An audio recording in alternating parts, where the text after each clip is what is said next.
Assalamualaikum warahmatullahi wabarakatuh. Waalaikumsalam. Waalaikumsalam warahmatullahi wabarakatuh. Pagi. Sehat Pak, terima kasih Pak.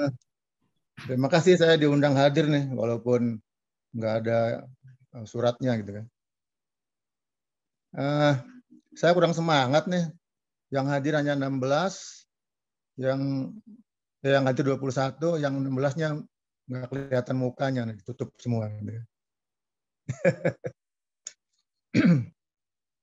Ini menarik ya, ini soal pajak. Tadi Pak Lukman mengatakan pajak memberatkan dunia usaha pertambangan tanpa tanda tanya loh. Nggak pakai tanda tanya tadi Pak Lukman sudah menyampaikan. Tapi judulnya tanda tanya. Saya hadir mewakili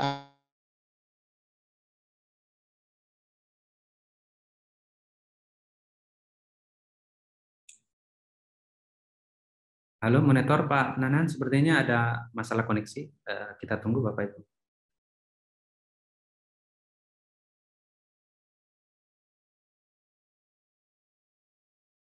Baik, Bapak Ibu yang saya hormati, Bapak Nanan Soekarno sebenarnya masih ada masalah koneksi. Kita tunggu bersama sampai beliau gabung kembali.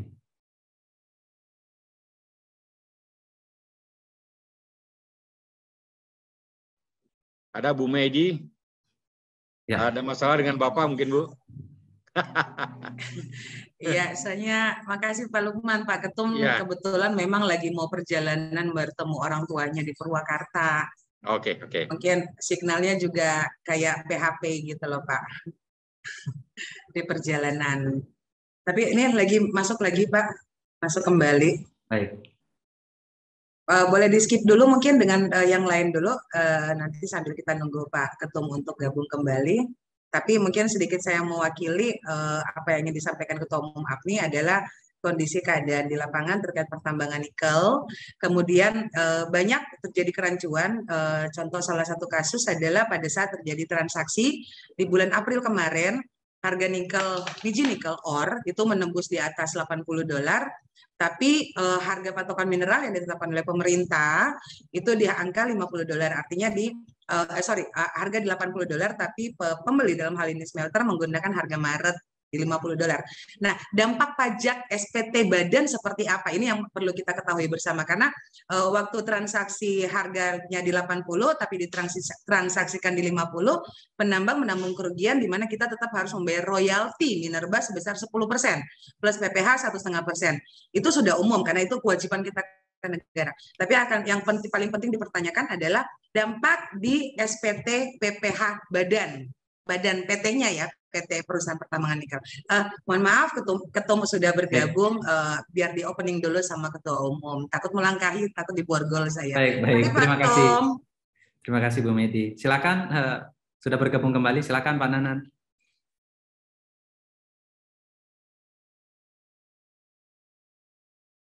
Masih mute suaranya, audionya Pak Nanan, mohon di unmute.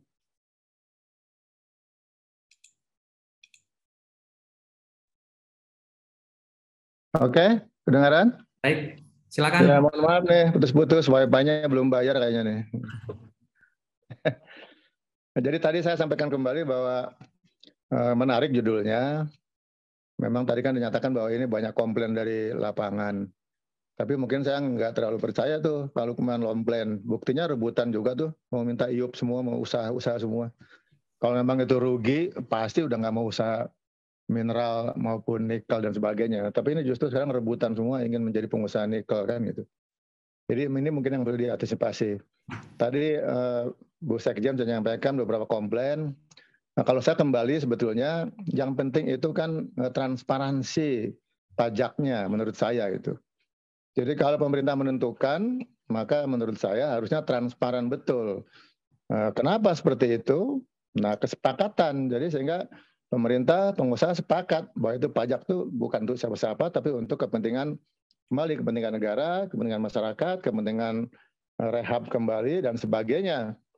Itu mungkin yang penting menurut saya. Jadi solusinya itu solusinya. Jadi tidak kepentingan pengusaha saja, tidak kepentingan pemerintah saja, tapi kepentingan negara, kepentingan masyarakat, dan juga kepentingan pengusaha. Nah, dengan melihat tadi bahwa semua ingin berusaha, Artinya itu kan bagus minatnya ini. Nah yang kedua sebetulnya mungkin juga kita kan tahu lah bahwa tanah ini kan milik negara. Kemudian pengusaha pun kadang-kadang kan anggarannya juga dari bank negara kan gitu kan. Nah ini mesti dijaga. Jadi tanah negara, uang negara dikelola oleh pengusaha dan tentunya harus jelas pemasukannya. Saya mengatakan bahwa yang penting sebetulnya itu dikomunikasikan. Nah mungkin APNI sebagai bagian dari nikel itu bisa ini menjadi macomblangnya begitu. Prinsipnya kalau saya memang harus negara dulu. Pajak besar tapi untuk kepentingan masyarakat dan bangsa. Begitu. Tidak merugikan, jadi tidak merugikan kemudian rugi pengusahanya, tapi ya mungkin berkurang untungnya, tapi ada untung lain yaitu masyarakat sejahtera dan sebagainya. Itu yang penting menurut saya. Apalagi sekarang saya dengar sudah ada apa namanya MOMS kan, monitoring online itu. Nah, tentunya kalau itu bisa dibuka kan orang tahu kemana pajak itu dilarikannya gitu kan. Ini mungkin yang banyak pertanyaan, bukan hanya pengusaha ya, semua ingin tahu loh pajak saya kemana, dipakai apa. Kalau itu bisa terbuka, transparan, menurut saya nggak ada masalah gitu. Nah yang kedua, mungkin perlu dicatat nih, kan sekarang justru pengusaha legal dipajakin, pengusaha yang ilegal nggak dipajakin tuh. Kan gitu. Nah siapa yang ngontrol itu kan? Pengusaha ilegal, apa istilahnya sekarang tuh? Pelakor ya gitu ya. Di luar koridor. Nah ini mungkin perlu ada antisipasi kita bagaimana bisa ke negara masuknya, bukan ke oknum. Begitu. Kira itu dari APNI ya. Sekali lagi bukan APNI per ya. Saya dengar ada APNI per, APNI perjuangan sekarang itu. Tapi apapun, apapun mau APNI, perjuangan apapun, kita tekadnya bukan kepentingan pengusaha, quote on quote, tapi dulukan kepentingan negara, masyarakat sejahtera, baru pengusahanya ikut serta. Itu penting buat saya mungkin. Siapapun bersinergi. Nah mudah-mudahan APNI bisa berperan di sini. Terus terang saya belum bisa luas begitu. Baru melihat masuk, kemudian ternyata ruwet banget ya gitu. Nah ini yang perlu kita laksanakan. Saya bisa mengakomodir harapan pengusaha, kemudian bisa menyampaikan instruksi pemerintah. Nah ini sinerginya di situ mungkin yang penting itu. Prinsipnya bukan buat saya, bukan buat APNI, tapi buat kepentingan bangsa, kepentingan masyarakat sejahtera dulu. Karena kemarin saya juga ke lokasi sana, pabriknya gede, tapi masyarakatnya di sekitarnya susah banget kelihatannya gitu. Nah mungkin tugas utama juga kalau pajaknya betul masuk ya mungkin sejahterakan di sekitarnya gitu. Atau tugasnya pengusaha itu mensejahterakan sekitarnya sehingga terlihatlah keseimbangan digali tanahnya, masyarakat sekitar sejahteranya. Nah, dan pajak juga di situ. Itu dari saya untuk pembukaan, nanti detail mungkin kembali lagi ke Bu Sekjen yang akan menyampaikan. Terima kasih Pak Lukman, moderator. Terima kasih Pak Komjen. Saya kira penting ada tambahan dari Bu Medi yang detail Mas Sunarto. Ya, silakan. Baik, silakan Bu Medi. Iya, betul. Tadi yang disampaikan Pak Nanan. Jadi kebetulan kemarin juga Ketua Umum dengan para petinggi-petinggi APNI berkunjung ke wilayah pertambangan khususnya di Sulawesi Tenggara, Kendari, yang kebetulan menghadiri acara peresmian salah satu kawasan industri yang dibuka oleh Bapak Wakil Presiden.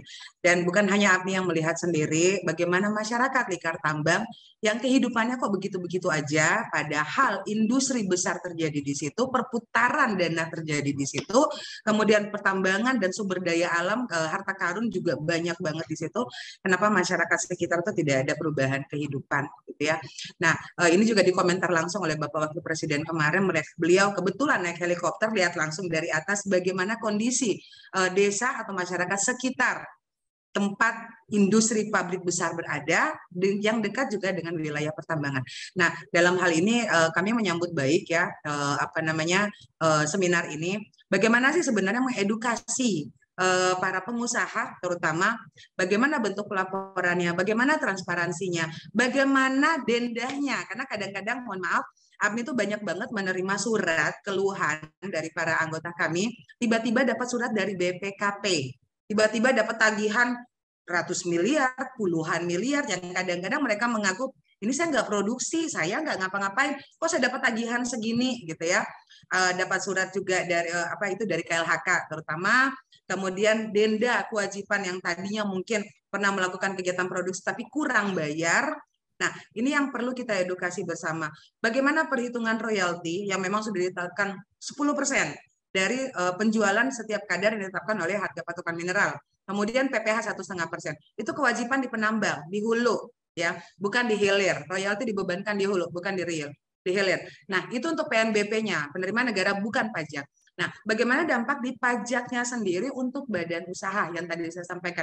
Itu perlu banget diedukasi, disosialisasi dari Kementerian Keuangan maupun dari Direktorat Pajak. Jangan sampai nanti kita santai-santai, wah untung gede nih, harga HPM naik nih $50, $80. Iya, kelihatannya seperti itu. Tapi pada saat pelaporan SPT PPh badan, di akhir tahun pada saat pelaporannya ternyata wah kok bengkak banget, akhirnya ujung-ujungnya nombok. Dan ini yang sudah mulai terjadi. Kenapa? Karena perusahaan pertambangan kita tahu bersama itu tingkatannya itu sudah madya ya. Artinya kalau madya itu kan penerimaan pajaknya lebih tinggi ya, baik PPh 21, 23, 25 dan turunannya dan teman-temannya itu. Nah, mungkin di sini dari Direktorat Pajak mungkin bisa mengedukasi, bahkan kami sendiri ada inisiatif mungkin bulan-bulan depan itu akan melakukan tutorial, Pak. Tutorial itu apa? Bagaimana mengkoneksikan pembayaran kami, royalti ya, royalti di MOMS, untuk royalti dan PPh, kemudian bagaimana perhitungan input kita untuk pelaporan pajak badannya, ya, karena pelaporan pajak itu bukan hanya sekedar produksi, tapi keseluruhan ya, karena kita berbicara badan usahanya, bukan tambangnya tapi badan usaha. Kebetulan badan usaha pertambangan.